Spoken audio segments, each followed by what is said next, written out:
సంగారెడ్డి జిల్లా జహీరాబాద్ ఏరియా ఆసుపత్రి సూపరింటెండెంట్ శ్రీధర్పై వేటుపడింది. సెల్ ఫోన్ టార్చ్ లైట్ వెలుగులో చికిత్స చేయడంపై జీ తెలుగు న్యూస్ లో ప్రసారమైన కథనాలకు ఉన్నతాధికారులు స్పందించారు. శ్రీధర్ను సస్పెండ్ చేస్తూ వైద్య ఆరోగ్య శాఖ ఉత్తర్వులు జారీ చేసింది. సెల్ ఫోన్ టార్చ్ లైట్ వెలుగులో చికిత్స అందించడంపై సీరియస్ అయ్యే యాక్షన్ తీసుకుంది. జీ తెలుగు న్యూస్ కథనంతో జహీరాబాద్ ఆసుపత్రిని అడిషనల్ కలెక్టర్ చంద్రశేఖర్ సందర్శించారు. సూపరింటెండెంట్ వ్యవహార శైలిపై సీరియస్ అయ్యారు. కరెంటు పోయిన వెంటనే జనరేటర్ ఆన్ అయ్యే వ్యవస్థ ఎందుకు లేదని నిలదీశారు. రోగులకు చికిత్స అందించే విషయంలో నిర్లక్ష్యంగా వ్యవహరించినందుకు సూపరింటెండెంట్ శ్రీధర్పై సస్పెన్షన్ వేటు వేశారు.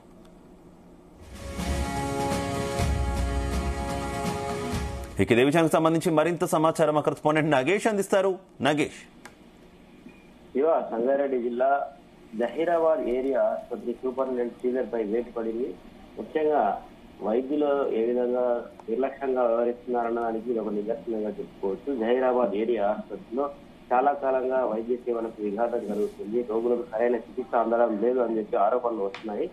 అయితే ఇటీవల ఎవరైతే ఒక రోగికి చికిత్స అందించే క్రమంలో కరెంటు పోయింది. కరెంటు పోయినా ఇమీడియట్ గా కరెంటు వచ్చే వ్యవస్థ ఉన్నప్పటికీ అక్కడ నిర్లక్ష్యంగా వ్యవహరించడంతోనే కొంత అక్కడ ఇబ్బంది కలిగింది. దీంతో స్థానికులు అయితే తీవ్ర ఆందోళన వ్యక్తం చేశారు. కరెంటు పోయిన సమయంలో ఆటోమేటిక్ జనరేటర్ వ్యవస్థ లేకపోవడం, లేదంటే అక్కడ ఉన్న సిబ్బంది సరైన విధంగా స్పందించకపోవడం, ఉన్నతాధికారులు దీనిపైన దృష్టి పెట్టకపోవడం అనేది చాలా సీరియస్ ఇష్యూగా చెప్పుకోవచ్చు. దీనిపైనే డీజిల్ న్యూస్ కథనాలు అయితే ప్రసారం చేసింది.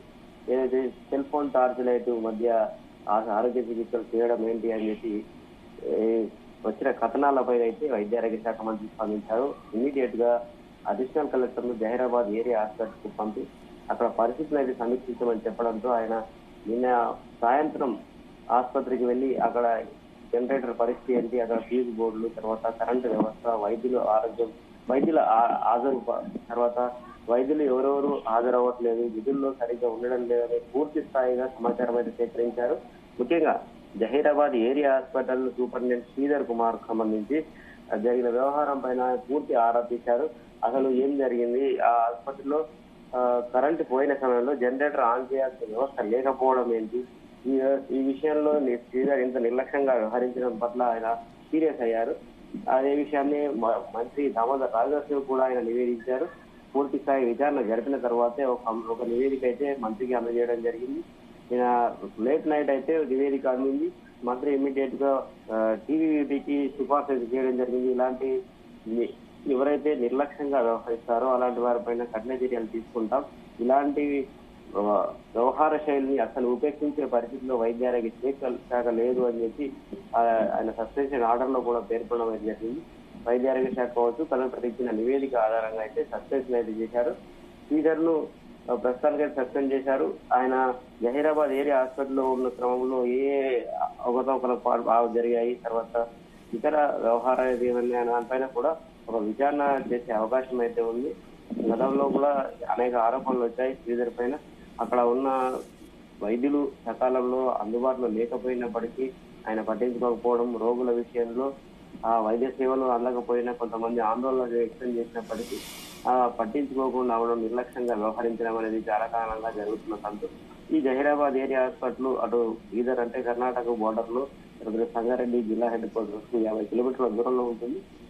దీంతో అక్కడ హెడ్ క్వార్టర్స్ దూరంగా ఉండడంతో కొంత నిర్లక్ష్యం అనేది కనిపిస్తుందని చెప్పుకోవచ్చు. జహీరాబాద్ ఏరియా హాస్పిటల్ వ్యవహార శైలిలో గతంలో ఉన్న సూపరింటెండెంట్ కూడా ఇలాగే వ్యవహరించి సస్పెండ్ అయిన పరిస్థితి ఉంది. ఆయన సస్పెండ్ అయిన నెక్స్ట్ ఈయన రావడం జరిగింది. అయినప్పటికీ అక్కడ సూపరింటెండెంట్ల వ్యవహార శైలి ఎలాంటి మార్పు లేదు.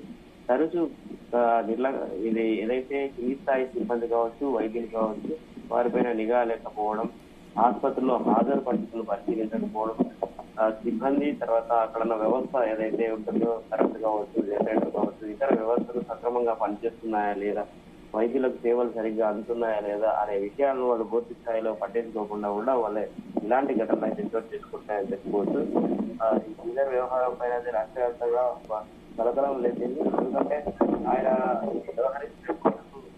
అటు రాజకీయ నాయకులు కావచ్చు, ఇటు ప్రజలు, రోగులు తీవ్రంగా విమర్శలు గుర్తిస్తున్నారు. ప్రభుత్వ ఆసుపత్రుల్లో కార్పొరేట్ స్థాయిలో ప్రభుత్వ ఆసుపత్రులు పనిచేస్తున్నాయని చెప్పి రాష్ట్ర ప్రభుత్వం చెప్తున్నప్పటికీ కేంద్ర స్థాయిలో అలాంటి పరిస్థితులు లేవు. ముఖ్యంగా ఇలాంటి ఎమర్జెన్సీ కేసులకు సంబంధించి ఏదైనా కరెంట్ కొట్టి ఇమీడియట్ గా కరెంటు వచ్చే వ్యవస్థను కూడా సక్రమంగా చూసుకోకపోవడం అనేది ఏంటని చెప్పి విమర్శలు అయితే గుర్తిస్తున్నారు.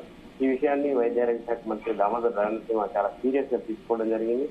నిన్న రాత్రి వైద్యారోగ్య శాఖ అధికారులతో కావచ్చు, ఇతర ఎవరైతే జిల్లా అధికారులతో వారితో రివ్యూ అయితే నిర్వహించడం జరిగింది.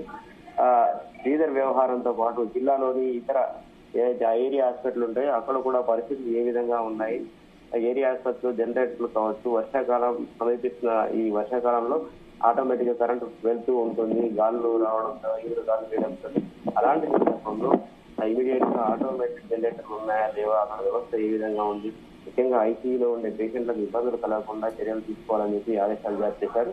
మొత్తంగా శ్రీధర్ వ్యవహారం అయితే సంగారెడ్డి జిల్లా కావచ్చు రాష్ట్ర వ్యాప్తంగా హాట్‌గా మారింది. అయితే అసలు ఎందుకు సెల్ ఫోన్ టార్చ్ లైట్ లో ఆపరేషన్ చేయాల్సి వచ్చింది అన్న దానికి సంబంధించి డాక్టర్ ఏమైనా వివరణ ఇచ్చిన సిచ్యువేషన్ ఏమైనా ఉందా? ఆయన వెర్షన్ ఏ రకంగా వినిపిస్తుంది? అసలు జనరేటర్ ఎందుకు ఆన్ చేయలేదు, అసలు జనరేటర్కి ఏమైంది అన్న దానికి సంబంధించి ఏమైనా ఆసుపత్రి వర్గాలు ఏమైనా వివరణ ఇచ్చాయా? అయితే సెల్ ఫోన్ వెలుగులోనే చికిత్స అందించడం అనేది ఈ నెల గత నెల 30వ తారీఖున జరిగింది. మధ్యాహ్నం సమయంలో ఒక రోగి ఆసుపత్రికి వచ్చిన సమయంలో ఆమెకు చికిత్స అందించే క్రమంలో కరెంట్ పోవడంతో ఇమీడియట్ గా జనరేటర్ ఆన్ అవ్వలేదు. వెంటనే అక్కడ ఉన్న ఎవరైతే వైద్యులు ఉంటారో సెల్ ఫోన్ టార్చ్ వెలుగులో చికిత్స అందించారు. ఇది కొంత వైరల్ గా మారింది.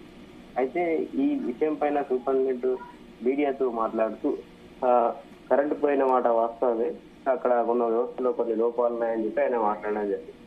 దీంతో ఆయన తప్పించుకునే ప్రయత్నం చేశారని చెప్పి మనకు అర్థమవుతుంది. ఆయన ఏదైతే జనరేటర్ వ్యవస్థ ఉంటుందో అది సక్రమంగా పనిచేస్తుందా లేదా ముందస్తుగా చెక్ చేసుకోవాలి, కింది స్థాయి సిబ్బందికి, తర్వాత అక్కడ ఉన్న వారికి సూచనలు చేయాలి, ఆదేశాలు ఇవ్వాలి.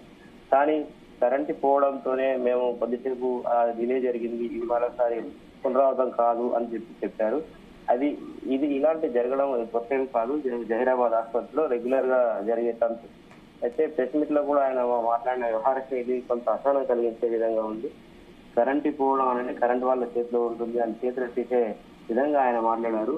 అసలు ఆసుపత్రిలో ఏ రోగులకు ఏ విధంగా చికిత్స ఉంటుంది, ఎమర్జెన్సీ కేర్ యూనిట్లలో కరెంటు ఒకవేళ వెళ్తే పరిస్థితి ఏ విధంగా ఉంటుంది, ఐసీయూ పేషెంట్లు ఉంటారు, ట్రామా కేర్ కు సంబంధించి రకరకాల పేషెంట్లు వస్తూ ఉంటారు.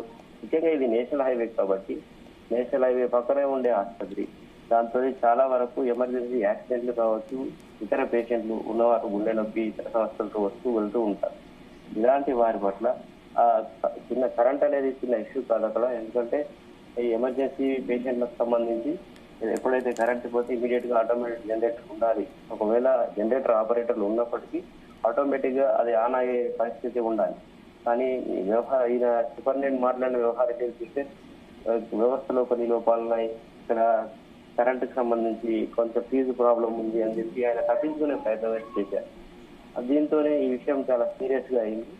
వైద్యారోగ్య శాఖ మంత్రి కూడా ఈ విషయం పైన చాలా సీరియస్ అయ్యారు. అడిషనల్ కలెక్టర్ అక్కడికి ఆసుపత్రికి వెళ్ళి సందర్శించిన సమయంలో అసలు ఆటోమేటెడ్ జనరేటర్ వ్యవస్థ పనిచేయకపోతే మీరు ఏం చేస్తున్నారు అని చెప్పి ఆయన నిలదీశారు. అక్కడ ఉన్న జనరేటర్ ఆపరేట్ చేయించి కూడా చూపించారు. అది ఆన్లో ఆపరేట్ చేస్తే తప్ప ఆన్ అవ్వట్లేదు. అంటే ఇప్పుడు చిన్న చిన్న ఇళ్లలోనే ఏవైతే ఇన్వర్టర్ ఉంటాయో కరెంట్ పోగానే ఆటోమేటెడ్ గా ఆన్ అవుతాయి. అలాంటిది ప్రభుత్వ ఆసుపత్రిలో, పెద్ద పెద్ద ప్రభుత్వ ఆసుపత్రిలో ఆటోమేటెడ్ జనరేటర్ లేకపోతే రోగులకు చాలా ఇబ్బంది కలిగే పరిస్థితి ఉంటుంది. ముఖ్యంగా ఐసీయూలో ఉండే పేషెంట్లు చాలా క్షణాల్లో వారికి పెద్ద పెద్ద ఇబ్బందులు అయితే వస్తూ ఉంటాయి. కానీ ఈ విషయాలను సూపరింటెండెంట్ కావచ్చు, ఉన్నతాధికారులు నిర్లక్ష్యంగా వ్యవహరించడంతోనే చాలా విమర్శల పాలవుతున్నారు. ప్రభుత్వ ఆసుపత్రులపై నమ్మకం కలిగించేందుకు ఎన్ని చర్యలు చేపట్టినా ఇలాంటి వారి వల్ల కొంత వారికి అపవాదం అయితే మూట కట్టుకున్న పరిస్థితి. అయితే వైద్యారోగ్య శాఖ మంత్రి దామోదర్ రాజనరసింహ ఈ విషయం పైన కొంత సీరియస్ అయ్యారు. ఇలాంటి పరిస్థితి మళ్ళీ రావద్దు, ఒకవేళ ఇలాంటి పరిస్థితి ఉంటే ఎంతటి వారినైనా ఉపేక్షించబోమని అయితే హెచ్చరించారు. Right, okay, thank you.